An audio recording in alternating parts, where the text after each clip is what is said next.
Hello and welcome back for episode 2. For anyone that sat through episode 1, I'm sorry, that's time you're never going to get back. So I'll try and make this one a little shorter and hopefully achieve a little more than I did in the first one. I've got a bit of a plan, a bit more of a plan for this one than I did the first one. So to start with, the first thing we're going to do is make it so we can actually interact with our inventory. We left the last episode where we can actually put things in our inventory, although they're not being destroyed from the world yet. As you can see, they're appearing in the inventory, but we can't do anything else with it. We've got no mouse cursor or anything like that, so we're going to start by doing that, and then a little bit later we're going to add some buttons to the inventory so we can drop items, and we are going to get rid of these test items as well and replace them with a few different items and take advantage of the master pickup blueprint that we created. Right, so we'll get started with sorting that inventory out. The first thing, we need to be in third person character.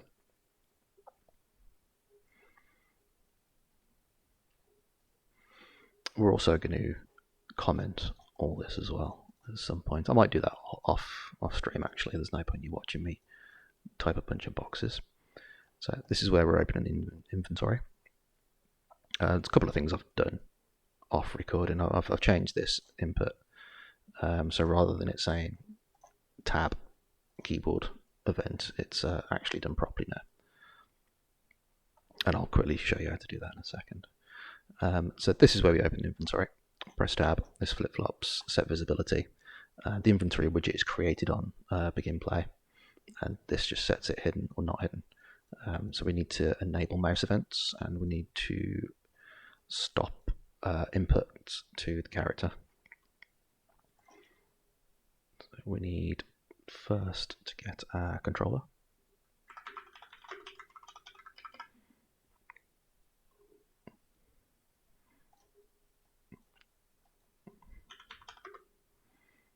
And we can set it to game and UI input mode.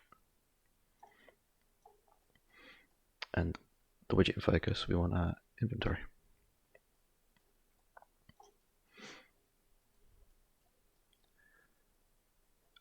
And on the opposite, when we close it, we want to set it to game only.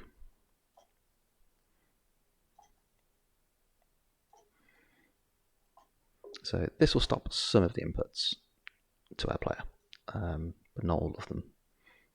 And this will enable all inputs to the player and stop all inputs to the UI. None of this at the moment enables the cursor.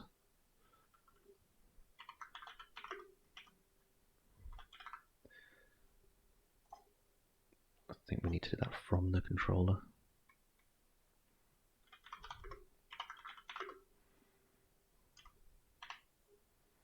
Set show mouse cursor, there it is. Duplicate that, we're going to need it twice. So when we open the inventory, we want to see that cursor. When we close it, we want to hide that cursor so we won't tick that. Get our target right. Then we want to enable click events.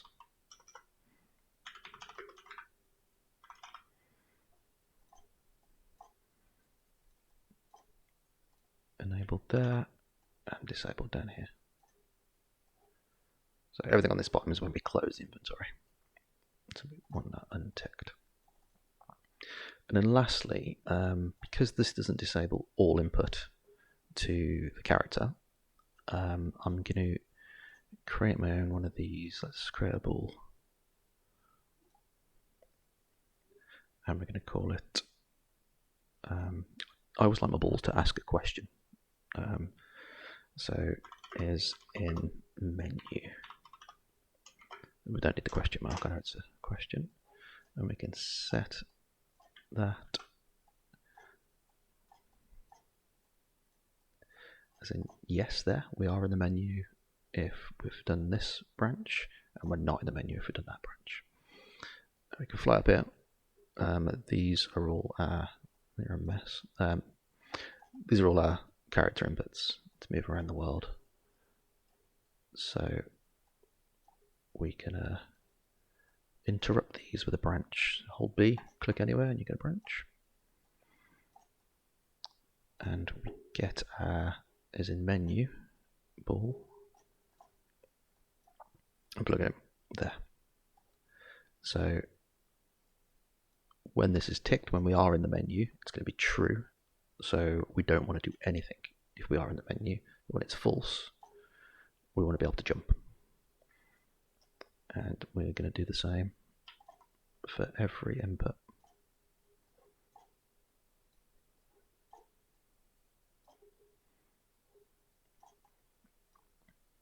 So again, false, not in the menu.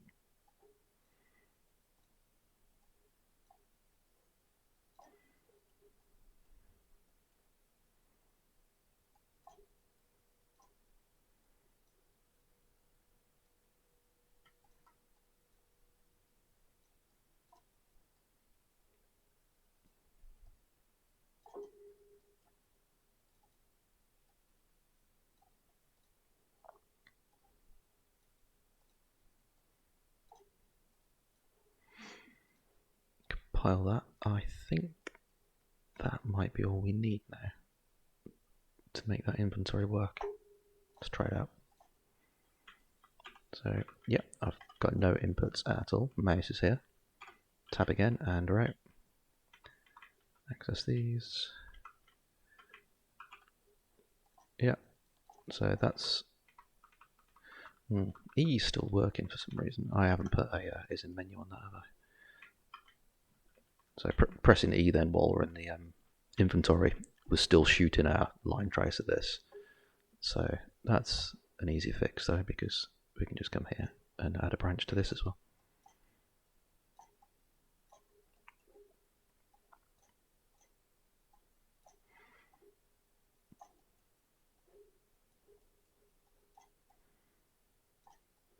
So that'll solve that problem. We don't need it anywhere else, I don't think. Nope. That's the first thing off our list ticked. Next, we're going to set up a few things so we can pick up the items and then drop them again. So a part of that, I want to add some things to the struct.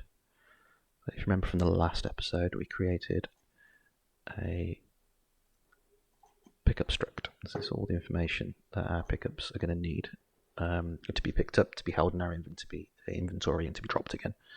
All that information is going to be in here. So I want to add a static mesh to this. I'm just going to call it mesh. And I can never remember which static mesh I need. There's a couple of different options here. I think it might be an object reference. To just the static mesh, doesn't need to be a component. I'm going to put it just as a static mesh for now. That could be wrong. We might end up going back to this. And let's delete these out the world. We're not going to be using these again.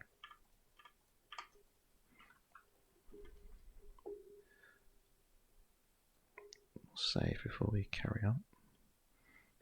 Actors, interactable, and I'm going to delete this test pickup as well. I don't want it. So I'm going to create a few, I'll create 3 job blueprints from this. So these are the pickups we're going to have in our world to test with. And I want 3 different ones just to make sure a few bits of code that we put in the master actually does work. So pickup, I don't know, medium box. I'm trying to think of the shapes that are included in the starter content. Duplicate. No, I didn't want duplicate, did I? Let's create child.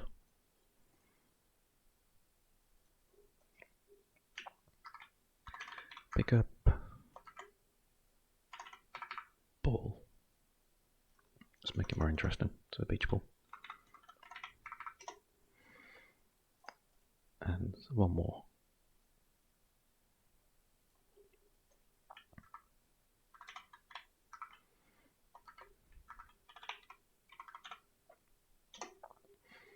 pyramid. So if we open these, we're going to get the blueprint, I think. Yep. I don't know if there's an easier way to do this, but I always open these and then close them again. And next time we open it, we get this screen instead. We don't get all that blueprint stuff because I'm going to try, for the moment anyway, to not have any code within the individual pickups. I want it all in the master, so we don't have to code it 3 times for these 3 items. It can all just be in that master. So this might be an interesting example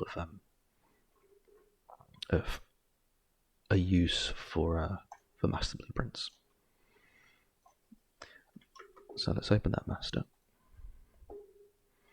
compile, and that should change this pickup struct. So we have the mesh in there. Yes, it is. What we will do with all these pickups, we will go through and set these variables. This is the pickup struct. So we're going to have the name in there, a brief description, reference to self so we can respawn it when we're dropping it, and the mesh. It's all good and well pulling it in there, but it doesn't go anywhere from here. Like it's just sitting in this variable doing nothing. What the master pickup is going to do is going to tell tell the blueprint where this mesh is actually going to go, rather than just sitting in this variable. And then these things, item name and description, that's all for the actual inventory screen. And reference to self, like I said, that's so we can respawn it. So in the master pickup, in the construction script, I'm not sure the exact difference between a construction script and event begin play. I think I can do this code on either of them and it'll work, but I know the construction script also works in the editor, so we should see the difference within the editor rather than actually having to press play to set the static mesh for this. So we need a static mesh component to start with. There we go. And we'll leave it as static mesh. Gonna get that and set static mesh.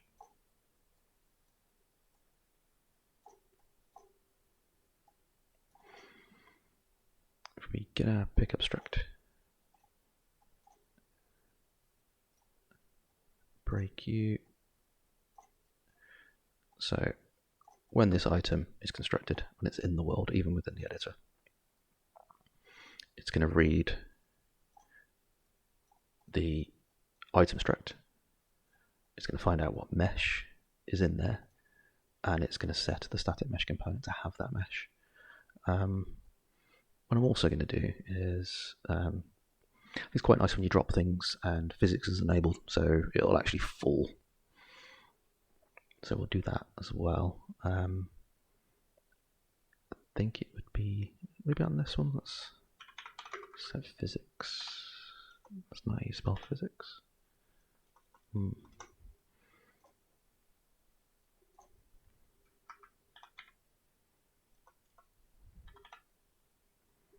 Set simulate physics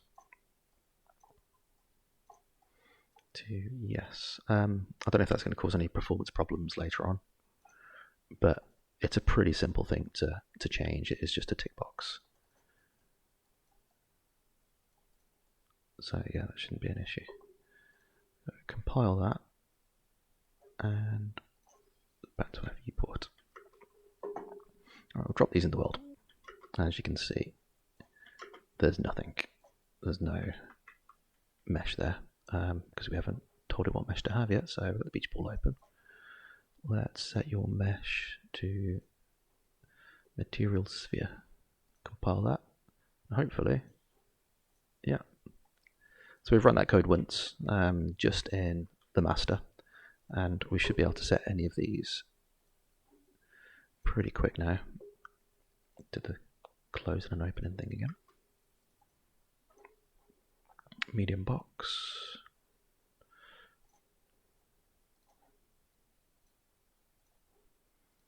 Yep. And the last one, a pyramid.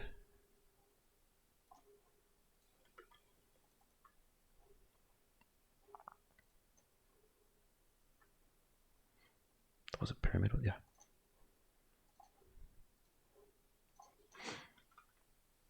that's that done. I don't know why you haven't got that material. Something we will add in the item struct as well at some point is the material node. So we can change the materials if we want.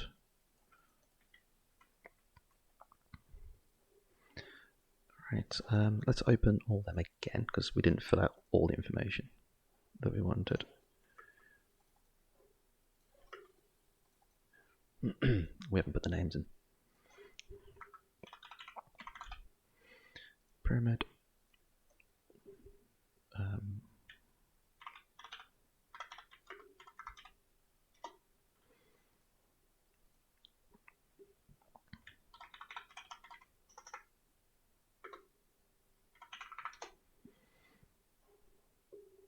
And reference to self, that is something we can set up in the master as well. So I don't have to go through each one and click on these every time. We can master. If we set the pickup struct,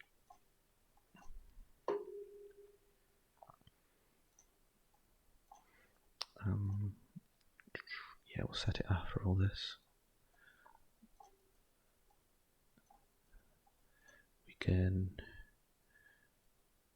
put the mesh straight back in. We know what mesh we want. We know what item name we have. We've typed that in manually, so with the description as well. That's not something that can be automated until we get some what they're called, data sheets, data something, spreadsheets basically. And reference to self, we want self, and then get class. We're going to be spawning actor from class to drop this item. Right, so that's that sorted. I think not going to be testing that just yet until we get the drop code put in. There's one other thing I did do off recording as well is in my third-person character. I added this arrow. I'm going to put it a little bit higher. I've got a drop location, so it's just an arrow component. Just click on it and type in arrow, add, and put it wherever you want. This is where we'll be dropping things. So when you spawn active from class, it needs a location, or it needs a transform, sorry. So we're going to be using this transform. There's probably different ways to do it. You could just get the transform of your camera or your character, get a forward vector and add a little bit to it so it's in the front, but I found rather than doing all that, I can just throw this arrow component in there. Makes life a lot easier. So for the drop command, we need our inventory widget. Inventory item button and inventory widget.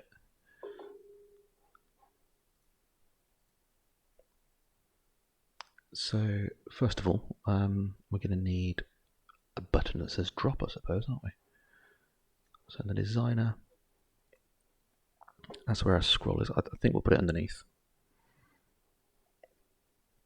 So if we get is this a horizontal box? Yeah.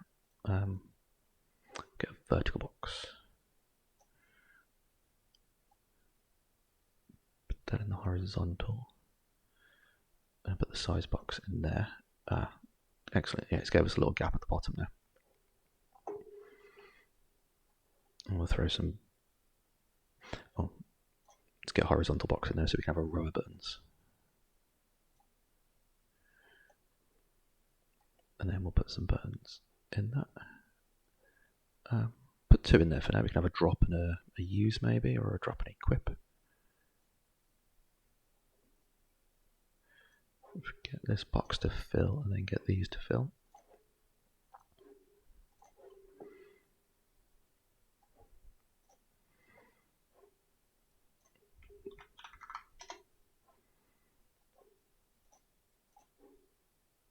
I put use. We're not at the stage where we can equip things yet.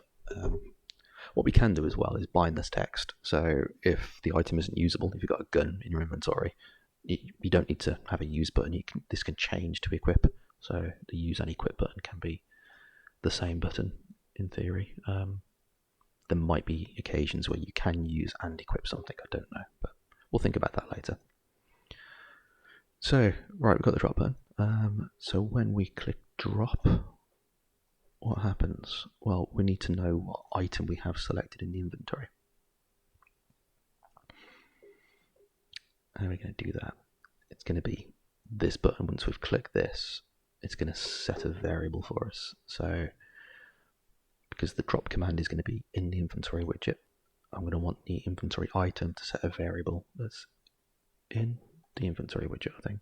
Yeah, we'll do it from here. So inventory item selected. That's not how you spell selected. And the item is going to be this widget.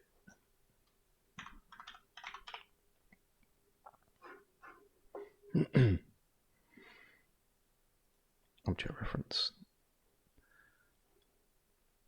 So what we're going to do is this button on clicked is going to get our inventory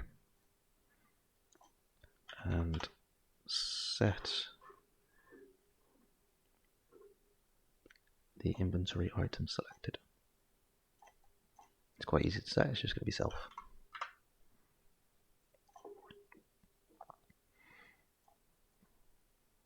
So now our inventory knows what the last thing is we've clicked on within our inventory. So we can get that. When this is clicked, we want to drop this, but this isn't an item, this is a widget, so we need to get the struct from this. Also, a thing is, I do believe we need an is valid. So what this will do, it will check that this does actually have something saved within it. If it doesn't, it throws up some errors in editor, but I do believe that if it's a packaged game, those errors would crash the game. So these is valid checks can be quite important. I've probably missed some somewhere else. So if it's not valid, we can print a string, which can be no item to drop. If it is valid, we can get the struct from this. Get a struct, break it, and we want to spawn actor from that class. And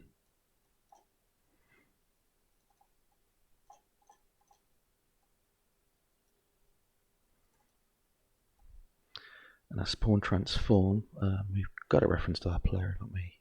Yep. That's going to be drop location. There it is. Get drop location. And we want the world transform of this. Get world transform. And that can plug straight into there. Collision handling I'm not going to mess with yet unless we have some issues. So that should spawn whatever we picked up. Instead of testing, I'm going to be brave. Excuse me.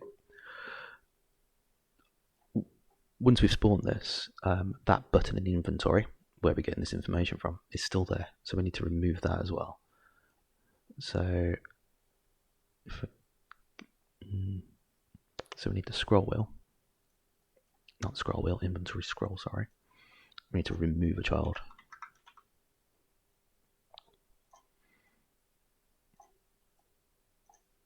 And the child we need to remove is this one. I'm not going to drag it back from there again, we'll just do that. So that will remove the button.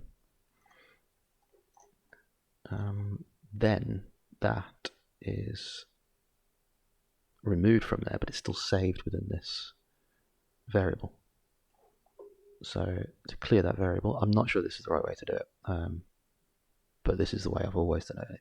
It's not seemed to cause me any issues. So inventory item selected, set it, and don't plug anything in there, and it just sets it to 0, just empties it. I believe that works. If anyone has any issues with that, please correct me in the comments. But I think that's okay. Right, so let's quick recap.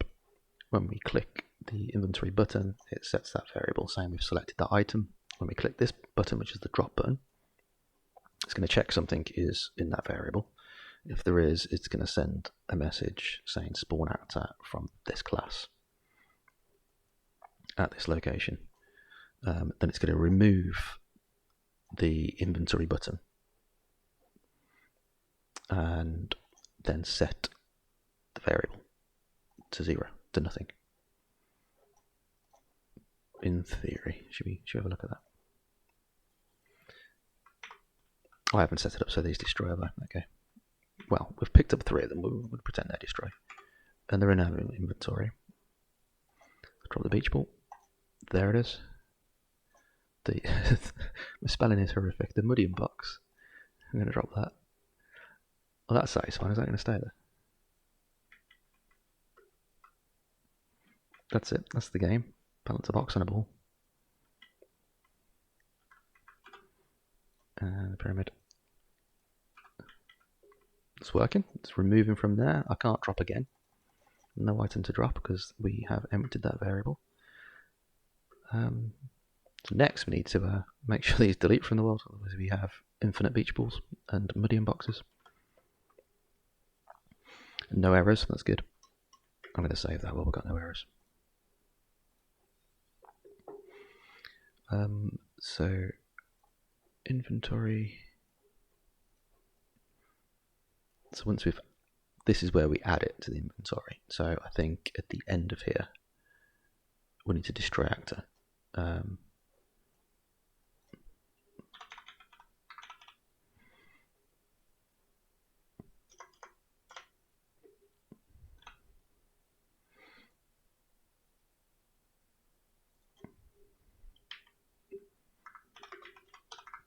Destroy actor. And the target, I don't believe is here, is it? No, the target will be within the player reference.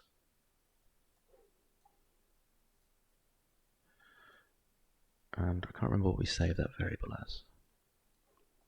I think it's down here. Actors to pick up. There we go. So it's probably somewhere where we might need an is valid as well. It can't hurt. Let's put an is valid there.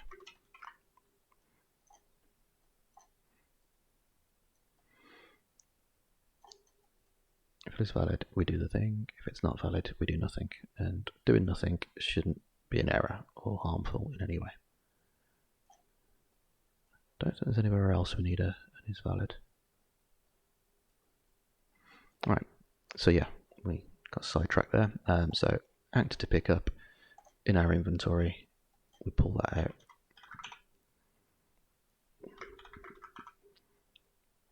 Get actor to pick up, and we're going to destroy it.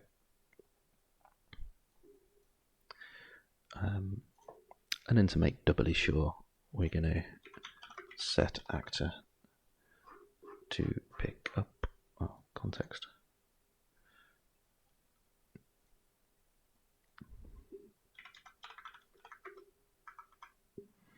Set actor to pick up.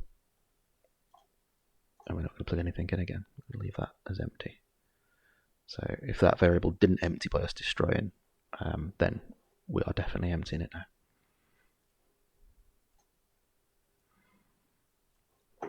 Compile. So look at our handiwork. They destroy. Mudium box, we're going to drop that. Pyramid. That worked well. And let's drop the beach ball because that should have a collision issue right now. That wasn't a bad collision issue. I'm okay with that.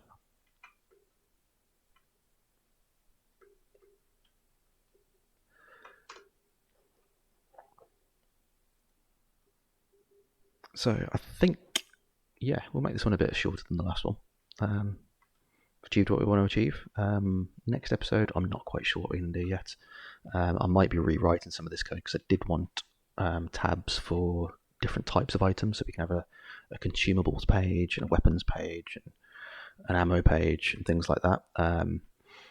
That will require rewriting some of what we've already done, but that should be quick and easy because we know what we're doing now.